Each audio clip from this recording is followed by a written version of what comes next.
My lessons of rejection gave me the opportunity to grow and to learn, especially the pain you experience from rejection. It feels like you are heartbroken, especially when you think it is all about you. You are the problem, especially when your self-worth is like tied to another person. But it is not always about you. Where you didn't get the job, where you didn't get the friend, where you didn't get the lover. It is not always about you. But when you take that personally and you tie your self-worth to that rejection, then you cannot learn from it. You cannot learn from that experience. You keep identifying yourself with the pain of rejection, where you feel that you are the problem, that there is something wrong with you, that you don't feel worthy.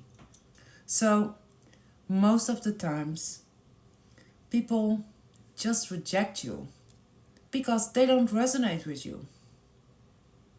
And that is also the same what we all do.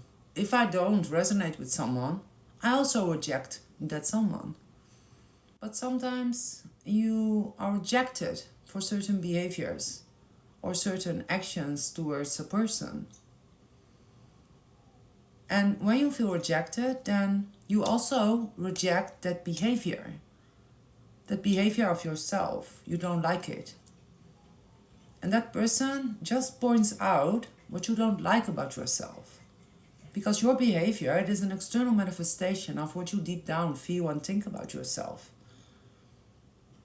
So when a person rejects you because of certain behavior or certain things they don't like, then it is an opportunity to look at it.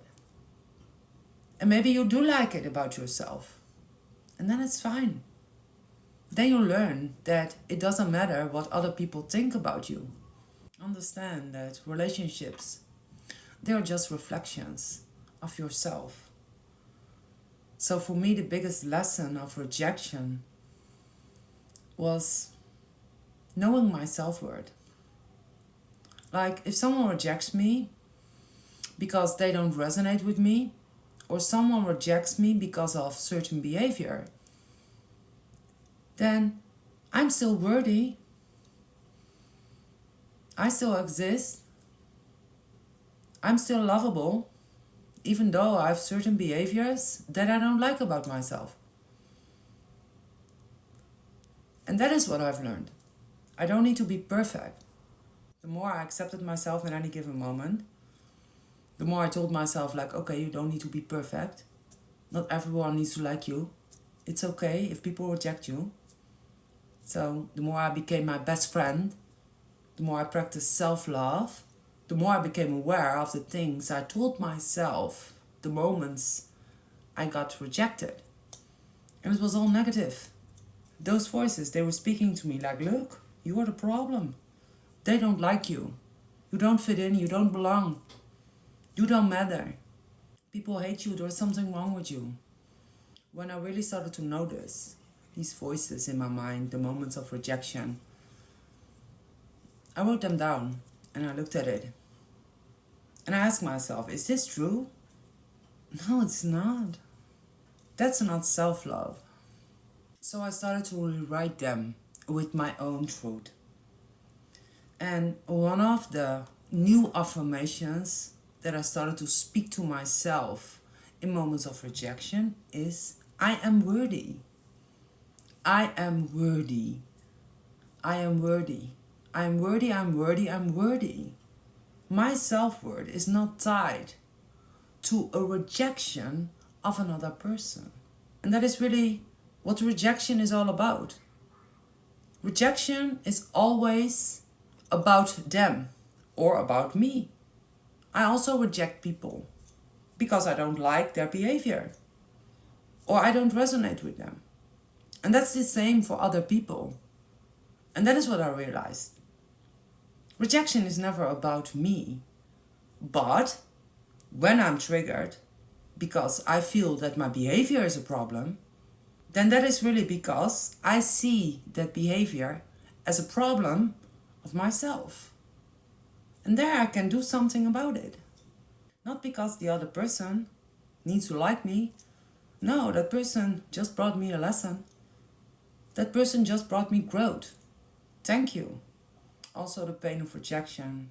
It learned me so much about what love is not. Love is not pain or suffering. And when you cling on to someone who rejects you, then you break your own heart. You damage your self-worth. And it is really because you have tied your self-worth to another person. You really want that person to validate you, to love you, so you can know your self-worth. And I realized that is not love. That is really building your wounds, your fears, your insecurities around an attachment to a person. And there you perceive that person through your own wounds. There you make that rejection all about yourself. So you can really tell yourself there, I'm the problem, there is something wrong with me, I'm not worthy, I'm unlovable. Therefore, it is so important to let go of someone who rejects you. You need to tell yourself that you are worthy anyway. That it is also fine that that person rejects you, because that rejection is about that person.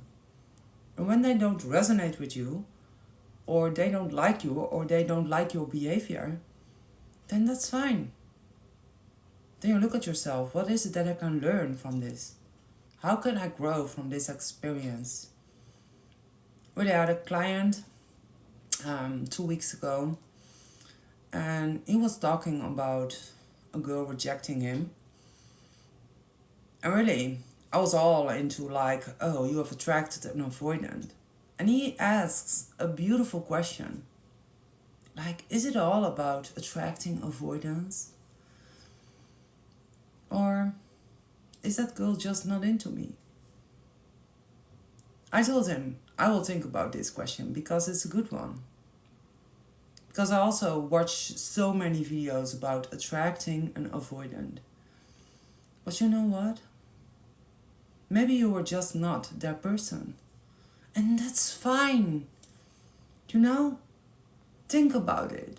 When someone comes to you and they feel attracted towards you, and you feel like, okay, that's not my person, then you also reject that person.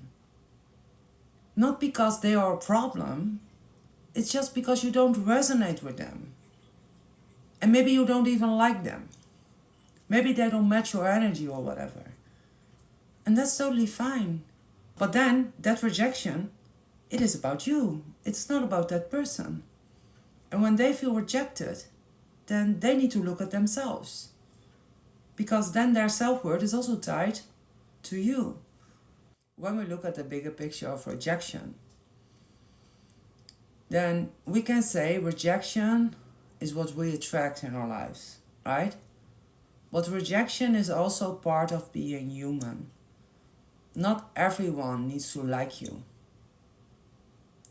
So I don't think that if you experience rejection, that you need to go too deep into like the attachment styles and placing a label upon a person like, oh, they are an avoidant. I attracted an avoidant. Why is it that I attract avoidance? Maybe you were just not that person. And that's fine. It's not about you.